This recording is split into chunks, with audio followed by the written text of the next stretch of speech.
Marvin Bracey is a 9.86 100-meter runner and a 6.4 60-meter runner. And in today's video, I'm going to break down why he's so fast, reps and sets for the exercises he's using, and some tips you can take from his training so you can get faster too. If you're wondering why you should listen to me, I've helped guys run 10.3 in the 100-meter. I've helped over 10 guys run 4.4 in the 40-yard laser time. Make sure you check out Track All Access. This page is amazing for showing a lot of workouts of the top athletes in high school, college, pro. This first start, remember, look at that recovery time, 1.5 minutes. For every 10 yards you do, or 10 meters, you want usually about 1 minute to 2 minutes of rest between each set. That way you can get max intent, and max intent is one of the most important things to increase your speed. If you're sprinting under 95% due to fatigue, or just you're not trying, or you have no effort to it, then you're not going to get faster. That's how you actually give your body the stimulus to improve your speed. So that's already a nugget right off the rip. Perfect form. 45-degree ankles, low heel recovery, and then restrained to resisted band sprints. Remember, 2 minutes. I'm thinking that's what he's doing, or it's 30 seconds, but I'm pretty sure it's 2 minutes. Obviously, you know what he's doing here. It's 9.8 or 6.4. So straight into this 2-point start. This is a heavy band resisted sprint. Usually those purple bands are usually a little bit thicker and heavier. So that's going to make him have to produce high amount of force. On a sled, this would usually be around 50 to 60% of your body weight. But if he's going for 20 to 30 meters, let's see, 30 meters, then that's probably a lighter resistance sled.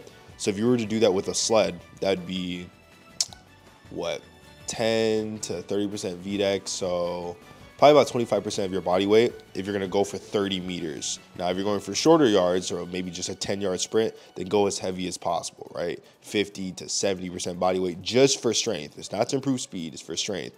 But those longer distances, 20 to 30 yards, you can kick it up and lower the weight to 10 to 50% body weight or 25% body weight. Once again, big recovery. I thought he was like just adding the time each time. No, this is big recovery, right? So, and look at these angles, bro. Holy shit, he's holding that 45-degree angle. No wonder he's so goddamn fast.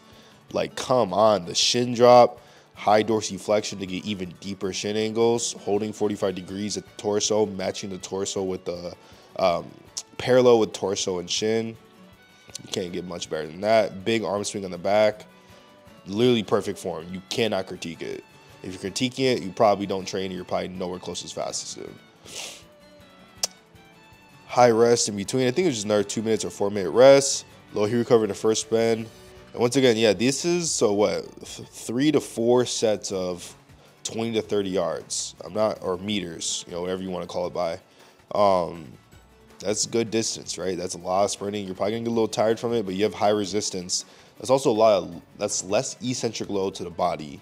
So because you're just mainly producing more power, you usually won't be sore the next day. So you can do a lot of this and not really beat up your body, even though it is technically a lot of volume. Here, let me actually figure out how long this is. That's 10 yards. That's 20. Yeah, he's definitely doing about 30 yards, or maybe 25. 20 to 30 meters, somewhere around that range.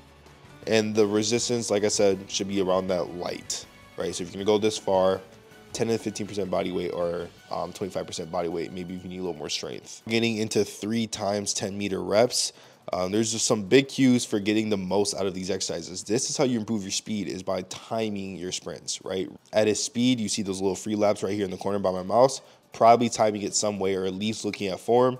And then you want to run as fast as possible. You want a clear head. You don't want to think about your technique when you're going for speed. You can think about your technique when you're working on your form with technique drills in the morning. But when you're doing these type of reps, you want to try to clear your mind, and you want purely max intent, which clearly he's running probably as fast as he could. And the only way to get better is just time it or race someone, right? Now, looking for some technique stuff, hips above head, shoulders on top of the hands, right? So a lot of people get into the set position and then they'll lean the shoulders backwards. You want the shoulders on top of the hands or in front of the hands. Neck is neutral or just relaxed, so you're actually tucking your chin in. That's perfectly fine. Yep. And then straight into the shin drop, low heel recovery, that foot swept through, and now he's just running as fast as possible. By the way, if I sound extremely tired, I fell asleep at 2 a.m. and woke up at like 8. So I'm a little tired. That might not be anything for y'all, but for me, I'm not used to it. So yeah, they're definitely going for the form thing, just sprinting pretty fast and checking their form. I don't think they're timing. I mean, they have one free lap down, but the other one's not set up at the cone. So You could do that most of the time. I mean, at his speed, he knows he's running 100%. He knows how to go max to 10. A lot of people actually struggle to go max to 10 without racing. Anytime I train any version of a youth athlete, the first couple months is actually me teaching him how to try, right? That's actually hard, especially when you're trying to learn all this coordination to it. But once you're at this level, you can always go 100%. You just know how to click it. Now, 3 times 20 meters, once again, probably the best stimulus for acceleration is 3 times 20 meters, and also late acceleration as well. So there's early acceleration, late acceleration. After 10 meters, you're going into that late acceleration. And then they're just testing their technique. Some other cool things when it comes to sprinting. But once we get here, our first 3 steps are actually attacking down and backwards. So we're attacking back under our center mass, which he does, right? He attacks it back, and then back again, and then back again. After around 3, some people can do 5 steps, but usually around 3 steps, you're gonna go down, right? So you're not gonna keep forcing your body to attack backwards. Usually that might pop up some people's torsos. You might end up upright really hard because you keep trying to force your body to attack back. But if you attack down, so just purely down, then you're gonna be able to have a good turnover. So watch. Down, down, down. Now he's just going down. He's obviously, you're gonna go down, back a little bit, but you're not trying to land completely like backwards behind your center of mass. We're not doing that anymore, right? We're just going down, opening up that stride length, and stride length opens up as more force being put into the ground. So, which happens after you build up speed. All right, so let's try it again, right? Can you guys see it at full speed now? Back, back, back, down, down, down, down, down, down, down, down, down. That's how I would say it to somebody in person. I'd be like, back, back, back. Da, da, da, da, da, da. It's crazy to see these type of people run in the Olympics, and they'll like run like maybe like a little bit slower than usual, like 10% slower than they usually do, and then everyone in the comments like, man, he's so washed, bro, like he's trash. I'm like, okay, bro, you're not on these people levels, but it's fine. Okay, now into the plyometric drills. The first one is power skips. I actually have these in the Speed Academy, our online training system for athletes who try to run their 4.4 40 yards, and all we're trying to do is get into a big penultimate and then pop off the ground as fast as possible. Or you could just do a speed style where you're still getting that penultimate because you still have to push forward, but you're landing like almost on the ball of your foot and just popping off. So you're not really getting that heel. If you want to get heel, that's going to be more for 1 foot jumpers for like dunking or high jump. But for more speed, you usually want to pop off that ball of the foot and just get off as high as possible. Now we're going for distance. So you're trying to cover as much distance as possible. It could also be for speed, but this looks like he's trying to cover distance. You're not going to get up that high. It's going to look a little awkward, but you're actually just trying to go for distance. Now, these pogo hops are amazing, right? We're using momentum, so it's more stress to the shins and Achilles tendon, but it's going to be higher transfer over to your max velocity sprinting. Backwards, going to be a little more quad, right? And a little more patella tendon, but still going to be great for acceleration. So that backwards is going to be a little more acceleration, forwards going to be a little more max velocity, but at the end of the day, it's just elastic context, low-level plyometric drills, which are great.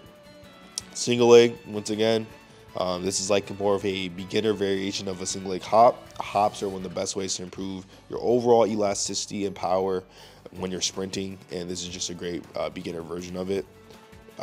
It's going to challenge the whole entire lower limb complex, everything, and it's just probably one of the best plyometric drills. So now we're into backward hops. Same thing, really good. You could do this. Usually I wouldn't. I would just keep doing more forward hops, but obviously trying to probably cover every single direction, which is awesome. You know, that works for most people. Don't forget sideways too, so you go forward, backwards, sideways. Looks like he's doing about 2 sets of 10 yards for each leg. I've actually never seen someone do this before. It looks like just a variation of a hop. It seems cool, adds a little bit of coordination to it, trying to cover some distance. Now we're getting to bounding, so this is called speed bounding. Some people call it scrape bounding as well, but it's called speed bounding. One of the best variations for max velocity sprinting. Is perfect. I have it in Speed Academy all the time. This workout is amazing, but if you want to try my speed train program that I've used on athletes to go 4.3 and 10.3 in 100 meter, then you go ahead and join the Speed Academy. You just click this link right here, the top link in the description, or the pinned comment to learn more.